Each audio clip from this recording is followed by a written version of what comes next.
Oi, esse é o Amena Podcast. Eu sou a Fernanda Reis, eu faço os vídeos do canal Amena. Em caso tu não conheça o canal Amena, mas está ouvindo o podcast, eu vou te explicar um pouquinho do que é o Amena.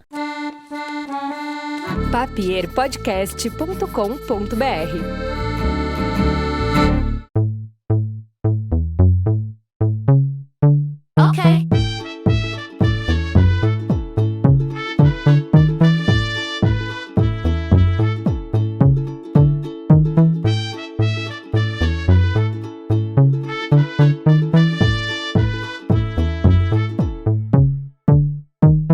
O Amena é um canal do YouTube, ponto. Onde eu falo de assuntos que interessam, em sua maioria, mulheres que se relacionam com mulheres. A maior parte é lésbica, tem vários bissexuais, tem várias mulheres héteros, muita gente assiste. Mas os assuntos, normalmente quando abordam relacionamentos amorosos, eu falo de mulheres lésbicas. Por quê? Porque eu sou uma mulher lésbica. Mas pra falar a verdade, na maior parte do tempo eu não tô falando disso. Eu tô falando de ansiedade, eu tô falando de trabalho, eu tô falando de ansiedade ou ansiedade. Às vezes eu tô falando de ansiedade. Eu falo bastante de ansiedade, porque é uma coisa que me perturba bastante. Eu sei que perturba muita gente da minha idade, de idades pra baixo e idades pra cima também. Eu tenho 23 anos, vou fazer 24 esse ano. E eu sei que muita gente sofre com ansiedade, por isso que eu falo tanto, porque normalmente eu tô ansiosa e daí eu tenho que gravar um vídeo e falar de quê, né? Eu nunca gravei um podcast na minha vida, tô gravando sozinha, não tem ninguém aqui. Mas eu posso adiantar que eu já tô adorando, porque, primeiramente, eu não preciso estar arrumada. Eu estou completamente de pijama. Fiquei pensando, que diabos eu vou falar num programa que tem que ser interessante, mas eu tô absolutamente sozinha. Daí eu pensei que eu poderia usar as coisas no meu Instagram. Por quê? Porque eu faço muito aquela coisa que normalmente é muito chata no Instagram, tá? Eu sei que é o de fazer perguntas. Daí tu faz assim, sei lá, faça uma pergunta pra mim. Daí um monte de perguntas que tu não se interessa, de um monte de gente que às vezes tu nem conhece, e ela responde várias em sequência e vira uma coisa interminável.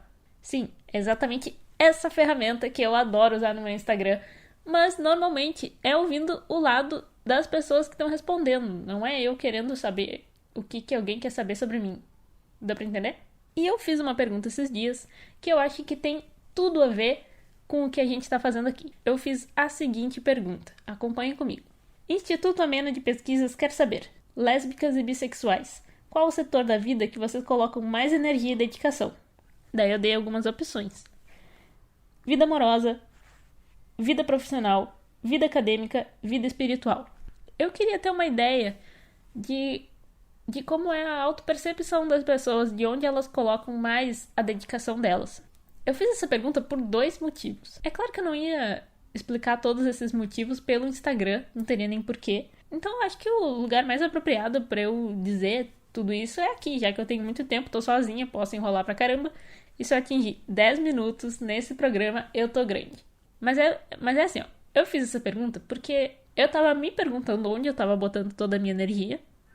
Porque eu tava numa semana bem cansada, que eu não tava afim de fazer nada e tava... Aliás, pra ser justa comigo, eu não posso dizer que eu não tava afim de fazer nada. Eu tava afim de fazer coisas, mas eu não podia porque eu tava sem computador.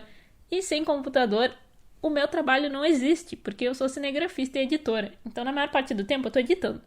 Como eu tava sem computador e sem internet, eu tava fritando o meu cérebro dentro do meu quarto. Ponto. E como boa sapatão, se eu não tô pensando em trabalho, ou se eu não posso pensar em trabalho, eu começo a fritar o cérebro com mulher. E eu não vou falar mais nada sobre isso, senão eu vou me entregar demais. Então eu perguntei para as pessoas onde elas achavam que elas estavam botando a sua energia. Eu recebi várias respostas interessantes dentro do limite que cabia ali naquelas caixinhas, né? Porque, enfim, é muita coisa, né? Muita coisa para falar, pouco espaço, tu tem que resumir. Tudo bem, vocês já entenderam, né?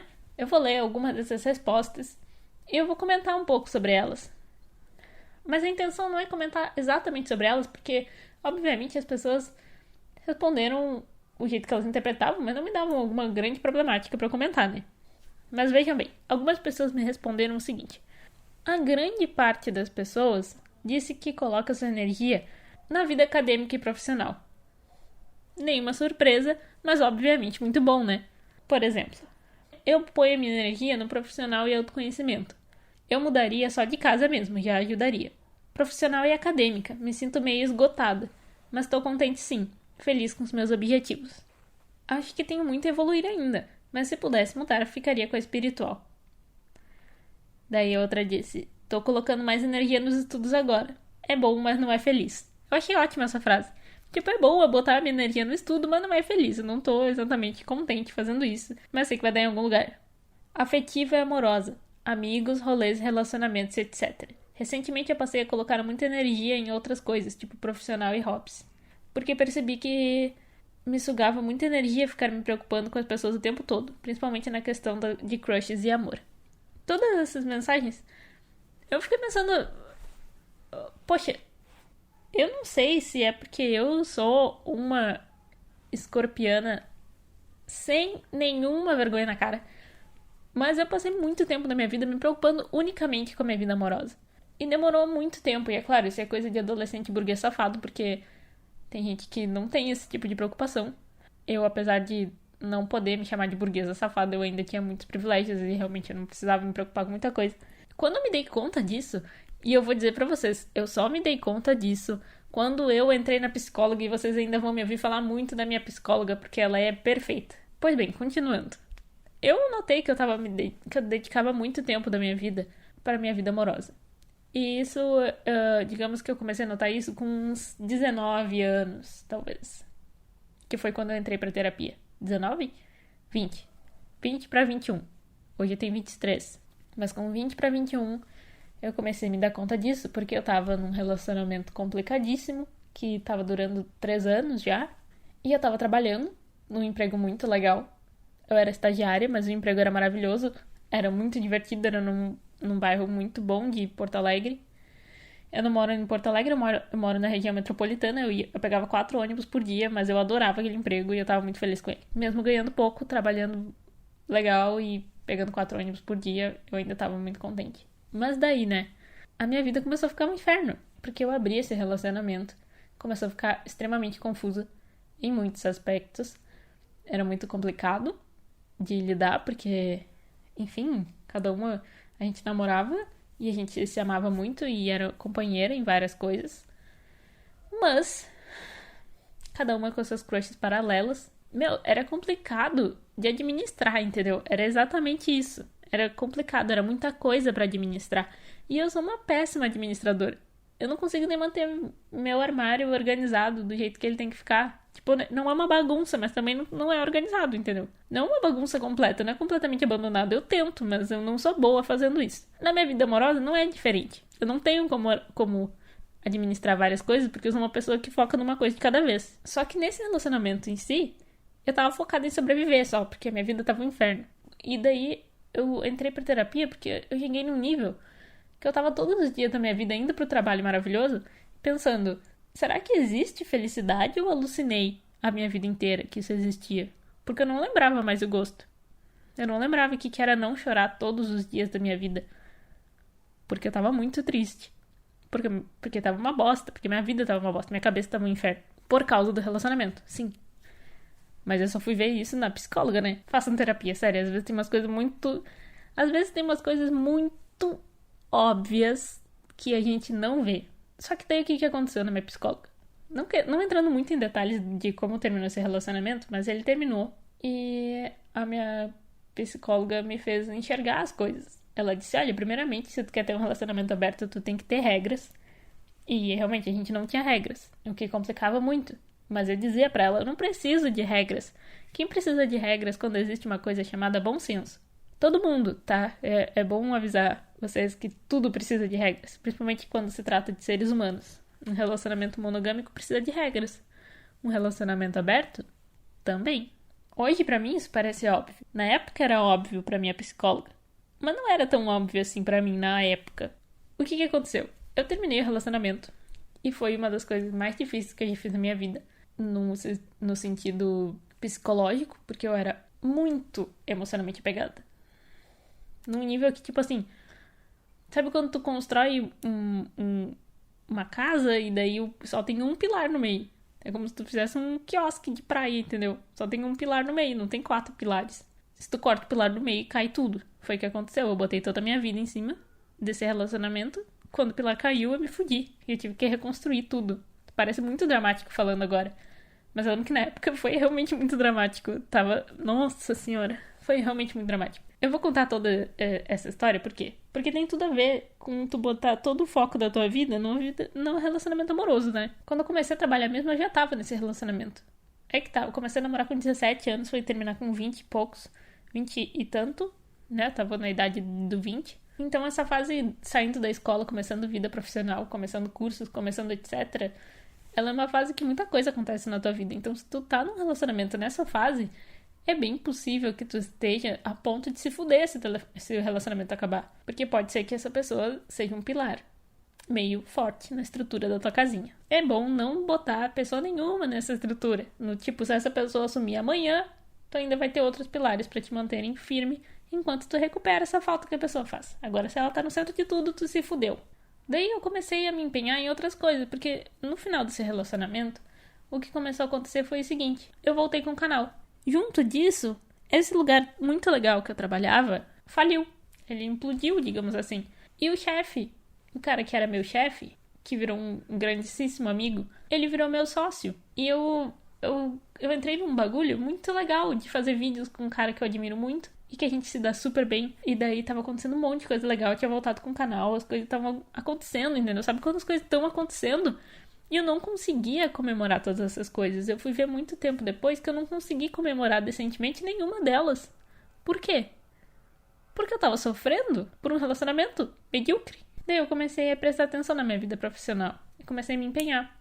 Comecei a botar muito foco no canal. Comecei a botar muito foco na minha produtora. Comecei a produzir coisas. Comecei a me sentir bem comigo. Me sentir autossuficiente. E quando tu se sente autossuficiente, quando tu sente que tu não precisa de ninguém pra ser tu mesma, que eu acho que é moral. Tu precisa de gente pra fazer tudo na tua vida. Tu precisa sair de casa, vai ter alguém dirigindo um ônibus, vai ter alguém, sei lá, fazendo café ali na esquina. A gente vive em sociedade, a gente precisa uns dos outros. Mas o que eu quero dizer com não precisar de outra pessoa pra ser tu mesmo é tu saber que se amanhã a tua namorada for embora, se amanhã tu terminar um relacionamento de 10 anos, se amanhã, sei lá, sabe? Tu vai saber que tu continua sendo tu. Porque, veja bem, eu terminei o relacionamento de 3 anos e uma das coisas que eu me lembro de mais marcante, assim, foi que ela foi viajar, foi pra longe, e eu chorei de alívio no banho, antes de ter um breakdown e morrer de pânico. Teve uma hora que eu chorei de alívio, porque eu pensei, meu Deus, agora eu posso descobrir o que eu gosto. Eu posso finalmente descobrir o que eu gosto de fazer. E daí eu descobri que eu não sabia o que eu gostava. Não sabia o que eu gostava de assistir quando eu tava sozinha. Eu não sabia que tipo de rolê eu gostava de dar. Eu não sabia qual a minha opinião sobre as coisas. Eu não sabia o que as pessoas achavam de mim. Porque eu sei que eu tava vivendo na sombra dela. Era assim que eu me sentia e era assim mesmo que era. Em todo lugar que eu ia, eu era a namorada dela. Porque eu não ia nos meus rolês, entendeu? Eu só seguia. Eu só fazia o que ela escolhia. Eu só fazia, sabe? E ao mesmo tempo, quando eu lembrava do negócio, eu lembrava de muitas vezes eu de mau humor, eu triste, eu não querendo fazer as coisas, eu sendo birrenta. Fiquei, eu dediquei tanto tempo num negócio que eu nem tava me dedicando de verdade, entendeu? Nem pra eu aproveitar o momento pra me divertir. Eu só tava ali, gastando meu tempo num negócio que já tava falido. Que por mais que a gente se amasse no momento, ia dar ruim, porque ia, sabe? Já tava dando ruim. Só a gente não teve coragem de encarar o problema. Então, por que a gente faz isso? Por que a gente se coloca nessas situações? Na minha opinião, é porque a gente não se conhece. Ou tem medo de se conhecer. Porque não tem coragem de se olhar no espelho e se encarar e pensar, será que eu gosto dessa pessoa que eu tô vendo? Ou será que eu nem conheço ela? E eu tô só implorando amor pra qualquer um que passa na minha frente porque eu não conheço essa pessoa. E se eu não consigo amar ela, alguém vai ter que conseguir, porque eu não consigo. A minha intenção não era fazer vocês chorarem nesse podcast, não era fazer vocês terem uma crise existencial. Mas se aconteceu, aproveita, chora no banho, se olha no espelho, faz uma lista de coisas de por que tu gosta de ti mesmo e por que tu vai aprender a amar a pessoa que tu é. Porque eu acho que vale a pena. Se puderem, façam terapia. Eu sei que parece um conselho idiota às vezes, porque realmente não é uma coisa barata, né? Mesmo quando é barato, tu ainda tem que pagar com o tempo, por exemplo. Às vezes tu só não tem tempo, às vezes não dá e ponto. Mas às vezes dá e a gente finge que não dá. Ou é mais fácil achar que não dá e ficar por isso mesmo, mas não façam isso. Se puderem, por favor, Vão na terapia, porque vocês vão descobrir uma pessoa incrível, que é vocês... Nossa, isso foi muito brega. Desculpa, mas azar. Porque assim, é importante dizer... Peraí que eu vou me defender agora. As pessoas, elas podem não se gostar. Faz todo sentido. Tipo, eu olho pra ti, não gostei de ti. Ok, não gostei de ti. Daí a outra pessoa te olha e também não gostou de ti. E tudo bem, vocês não são compatíveis. Mas quem no mundo, quem no planeta Terra seria mais compatível contigo do que tu mesmo? Ninguém, né? Matematicamente faz todo sentido tu gostar de ti mesmo. Eu digo isso completamente ciente de que eu já não gostei de mim. Eu já fiquei decepcionada comigo. Porque a gente tem um relacionamento com a gente mesmo. E às vezes a gente faz uns bagulho que depois a gente não sabe explicar pra si mesmo por que fez. Mas fez. E se magoou. Ficou bravo consigo mesmo, ficou decepcionado. E daí a nossa tendência é piorar. A gente continua se tratando mal até a gente chegar num nível de desconversa com a gente mesmo que a gente não sabe nem mais pra onde tá indo na vida. Isso é péssimo. É muito péssimo. E isso, sim, tem tudo a ver com relacionamentos merda. Tem tudo a ver com tu não saber onde tu tá botando tua energia. Tem tudo a ver com tu não conseguir se dedicar pra nada na vida porque tu não sabe o que tu tá fazendo. E é isso aí. Esse foi um bom primeiro teste. Espero que vocês tenham gostado. Procurem o canal Amena no YouTube. Não tá escrito canal Amena, tá escrito só Amena. A minha fotinho de óculos, num fundinho cinza. Esta sou eu. Me segue também nas redes sociais, @ferne.reis ou Fernanda Reis. Também tem o @canal Amena. E lá vocês vão encontrar tudo que vocês quiserem, inclusive essas perguntas que eu faço nos meus stories, que vocês podem interagir comigo. Eu sou uma pessoa muito legal, muito acessível, muito fácil. É isso. Até a próxima. Beijo. Ok.